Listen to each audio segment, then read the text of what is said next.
Hi, it's Sam Tobert from Sound of Joy Music Services, and we're on continuing with our series, Beginner's Guide to Gospel Chords, Building a Solid Foundation. We're going to talk about the minor six. Now, the minor six chord, if you know your major scale and your minor scale, the minor six chord is merely whatever your root key is, both octaves, flatting the third note of that scale. Now, the minor six chord is very powerful in gospel music. It's like a tension chord. If you're going from the one to the four, which is the F, rather than go with the F, put the minor six there. All of a sudden, now that whole chord will change for you. You pick a song like Can't Nobody Do Me Like Jesus. You could go, Can't Nobody Do Me Like the Lord. Sounds nice and clean, but the minute you put that minor six there, now it takes a.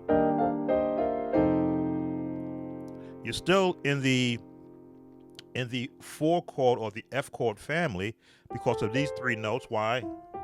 Because these three notes are part of the F major scale, but now you dropping this F down to that E flat. And of course, you can do the octaves.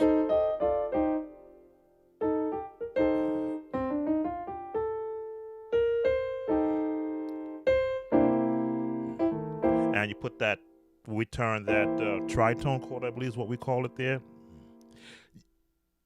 The F, or I should say the minor six chord, is a very most dominant chord to use in playing gospel music, but it only really fits on the four, no matter what key you're in. If you're in D flat, C sharp for those, and you're going to put the minor six chord in there, sounds like your preacher chords. And of course, you put that again. If you were to go to the key of D, the fourth chord, there it is. Got to hear those two notes together.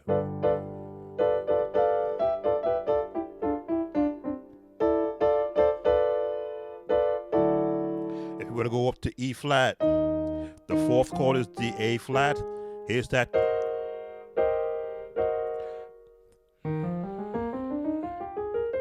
As you study your major scales and you look for what are those chords that help to define gospel music, it also defines jazz.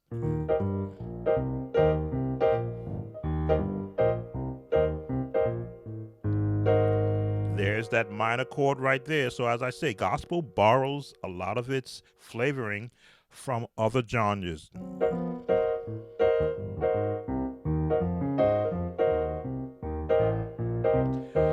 And you're allowed to also borrow. But we're talking about the minor six. If we go to the key of E, one, A is our chord there. So now you see where that chord can fit. And if you're familiar with chording in inversions, then you know that this is a E major six chord. To get that fourth chord, just drop the thumb. Go back to E flat, drop the thumb, go to D, drop the thumb, go to D flat, drop the thumb, see how close it is, go back to C, drop the thumb. That's how closely aligned these chords are. You really don't have to move all your fingers to get that sound. Now, of course, your bass note has to reflect that you're going to be in this chord. Now, you could stay here in this key if you want to, but it kind of loses some of its flavoring. The same with the I'll call it the jazz run.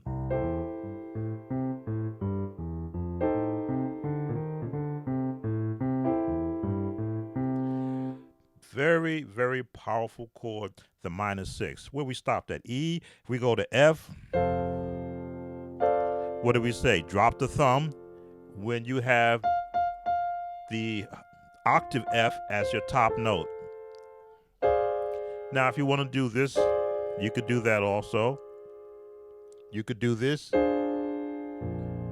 It's just a matter of how you want to color the tone of that minor 6.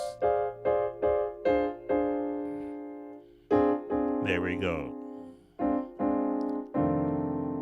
All depends on what direction your melody is going. G flat, the same concept. Let's go a little lower. And we're going to drop the thumb, one note. Of course, your bass has to be the 4th note. 1, 2, 3, 4. Back here. Go to the G. What we're going to do, drop the thumb on the 4. A flat, which is one of my favorite keys to play in. Drop the thumb.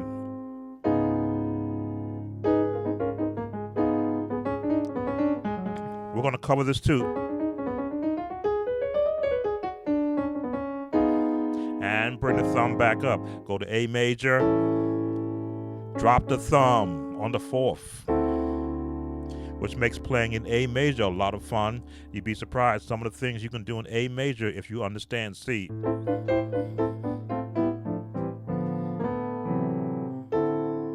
Same notes in C.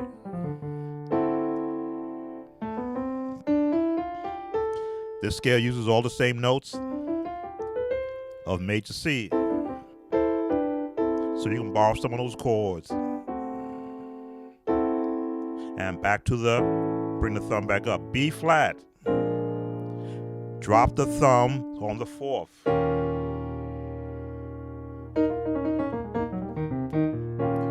If you ever watch me do my runs, because I know where that thumb is going to be.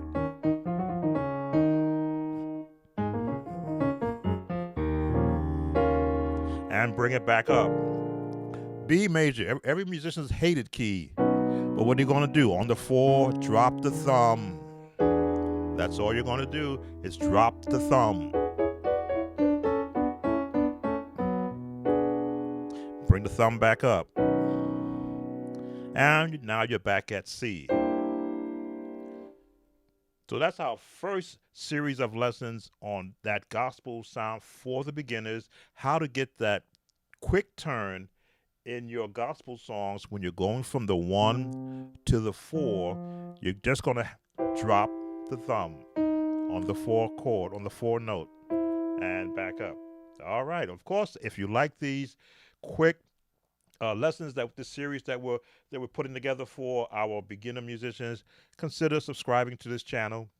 Of course, give us that thumbs up like, and please leave any comments that you want to have, some other things you'd like to learn about from a beginner standpoint for gospel music. Take care. See you on the next lesson.